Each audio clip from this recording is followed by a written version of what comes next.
Bobby Fischer played the game of the century when he was 13, became US chess champion at 14, fought the entire Soviet chess machine, somehow eventually winning in a 2-year tournament run that will never be beaten, became world champion and an international superstar. He then stopped playing for 20 years, rematched the world championship for fun, became a fugitive, fled to Iceland, and lived out his days as a conspiracy theorist. But before all that, Fischer played another game, Parcheesi, which is actually just an American brand name ripoff of the ancient Indian game Purchisi. Parcheesi is a 2 to 4 player strategy game, and Bobby as a kid thought this game was cool, but it was eventually driven off of it, because he got frustrated that the movement was propelled by dice. This frustration would cause him to get rid of all games of chance entirely, and eventually landed him on chess, because chess contains no luck. Or that's the way the story goes. That is, unless you happen to listen to any of the top grandmasters who might say otherwise. Okay, that one might be from when Magnus Carlsen came first out of 6 million people in fantasy football, but he has also called chess lucky. So, how can there be luck in chess? Let's start with a somewhat simple example. These are 2 almost identical king and pawn endings, where you as white are trying to get your pawn to the end of the board and make another queen. Therefore, advancing the pawn to g6 is a tempting move that many beginners would play on both boards. On the left board, g6 is the best move on the entire board. It quickly leads to your pawn promoting, and checkmate will follow. If you were to play it on that board, you would be congratulated for your excellent play. Well done. And you'd probably go home happy that day. The bad news is that on the right, almost identical board, g6 is just a straight up blunder. You go from a winning position to a draw in a single move. If you play g6 on this board, black's king crushes your dreams by getting in the way, and before you know it, you're forced to stalemate. If you play g6 on this board, you might be quite frustrated at yourself. By playing the same move in a very similar position, we have radically different views of our chess ability. Because in chess, nuances like the position of the black king matter. We just don't always understand why they matter, and we feel like pushing this pawn is just logical. But sometimes the why doesn't matter, because we make the right move anyway, and sometimes the why really does matter, and we make a bad move that's a blunder. If you played g6 on the left board and didn't understand why, then I would contend that you got lucky. If you had the same level of understanding and played it on the right board, then you got unlucky. You guessed or played on instincts, and something you didn't understand affected the outcome. If we can't see what did determine the outcome, then the rest is down to luck. But this doesn't just apply to simple positions. Take this position. It's tricky, and I mean it's really, really tricky to understand what the best move is here. We know this because this isn't from some random game I played or position I concocted. This was Fabiano Caruana versus Jan Nepomniachtchi in round 14 of the Candidates 2024. This game literally sent Gukesh to the World Championship. White's in check and has to move their king, but it's difficult to choose between putting their king on a1 or a2. As a side note, if you want to put the king on c1, you truly have a death wish. But I am curious what you would play. So if you'd like, we give you some time to think and calculate, and you may even want to pause this video too whilst you do it. The answer is that king a1 is a mistake, and king a2 is actually a great move. Which is weird, because king a2 walks into queen f7 check, and if you played king a1, you'll invite the knight in with check, and that looks terrible. Except it's somehow fine, because after some more dancing, black lines up a frightening discovered check, and white can just ignore it and take the pawn. Because actually, there are no good discoveries with the knight, and white is well on their way to winning. Now, if you saw all that, great, congratulations. But you probably didn't.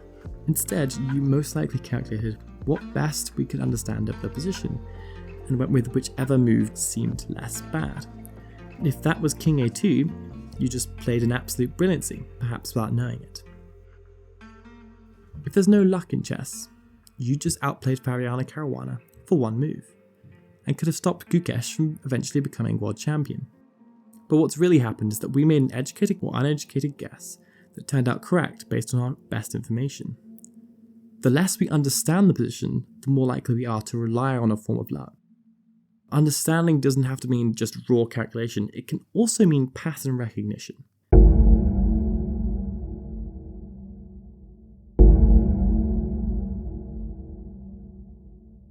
You see, chess players aren't that smart. They just see a lot of patterns that they've seen before and use them as cognitive shortcuts. Pattern recognition is great because we don't have to calculate every move that we make. We can use prior experience to play what seems right. I don't need to think before forking a king and queen because I've seen the pattern thousands of times before. Importantly, pattern recognition can suggest moves to us that just look right. Even if we don't see the exact reason why the move is good, given two reasonable moves, we will choose ones associated with better patterns for us or worse for our opponents. For example, I wouldn't line up my king and queen on a diagonal by choice, even if I don't see a specific threat. Doing so would feel like idly dangling a foot into a shark tank. The shark might not bite you, but why would you take that risk? In this way, pattern recognition serves to reduce the amount of luck we have, but it also spawns the biggest cases of luck and bad luck. If you polled 1,000 chess players about what their favourite mating pattern was, I would bet you that Smothered Mate would come up a lot. Smothered Mate is a simply glorious checkmate. You sacrifice a queen to entice the rook into suffocating its own king, and you follow up with the perfect knight checkmate to end the game. But knowing this is a surefire way of doing something stupid. No one would play queen g8 check here if they hadn't seen a Smothered Mate before. Our brains have trained themselves to see a pattern and the wires have got crossed. Smothered Mate isn't isolated. There are reams of examples where our reliance on a pattern either saves or destroys us. But we're not here to talk about patterns, so let's get back to luck. As the gap between our understanding and the ideal understanding of the position increases, luck also increases. From this we can infer a few different things about what impacts the level of luck likelihood, and maybe we'll even work out how we can avoid them. The first is that the more complicated a position is, the more luck plays a factor. Simple king and pawn endgames can contain almost no luck, and computers quite literally have zero luck when there are fewer than 8 pieces on the board.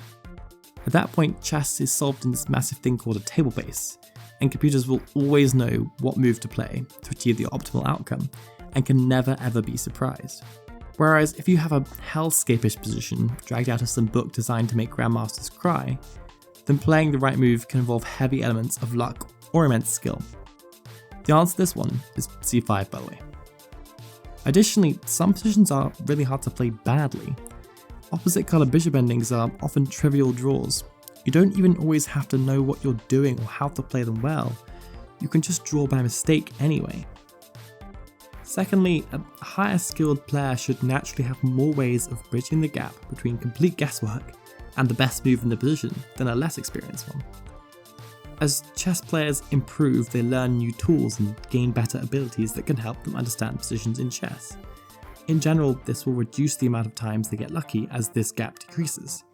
There are, of course, exceptions to this, because this luck stems from humans, and human knowledge and understanding of chess increases in a complex, patchwork sort of way, and is not just a rising tide of uniform chess improvement.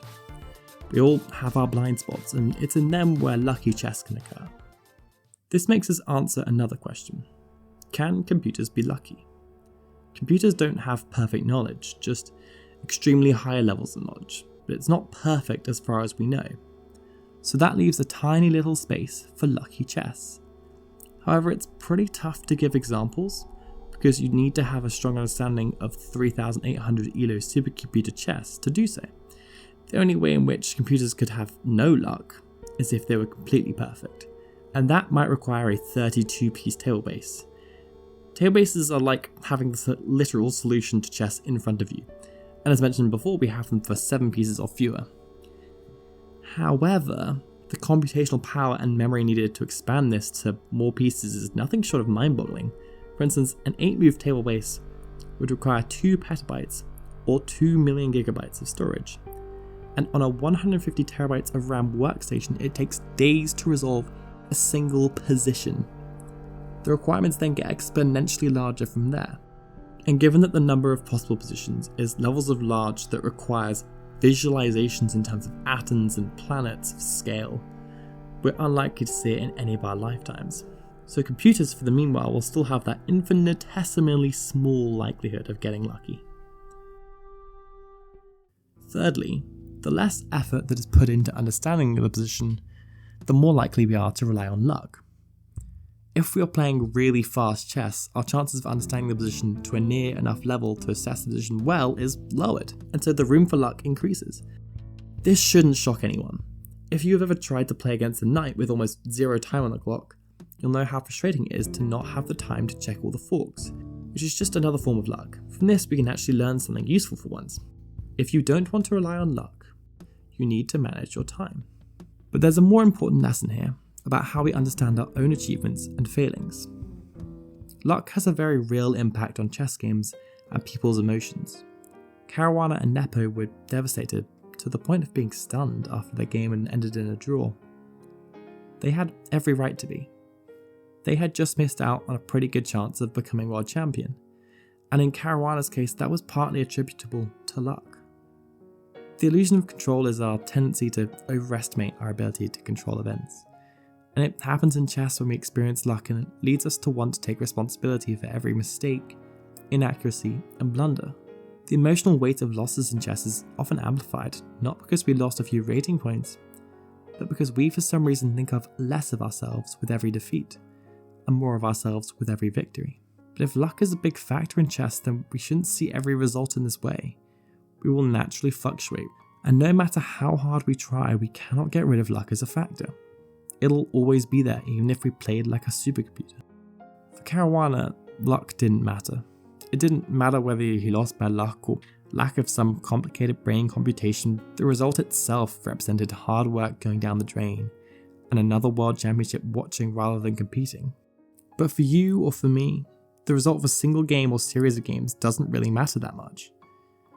But how we got there matters a lot more, and so does luck. Luck is an undeniable influence that should teach us to let go of some of those negative emotions when we take a bad loss, and temper our arrogance when we win. We have to zoom out and understand each chess game for what it is, and learn from it. Because if the cards had fallen differently, we might have had a different result. That doesn't mean you shouldn't celebrate a win, or be sad after a loss. But if we're trying to assess our own chess ability, we have to factor in luck's influence.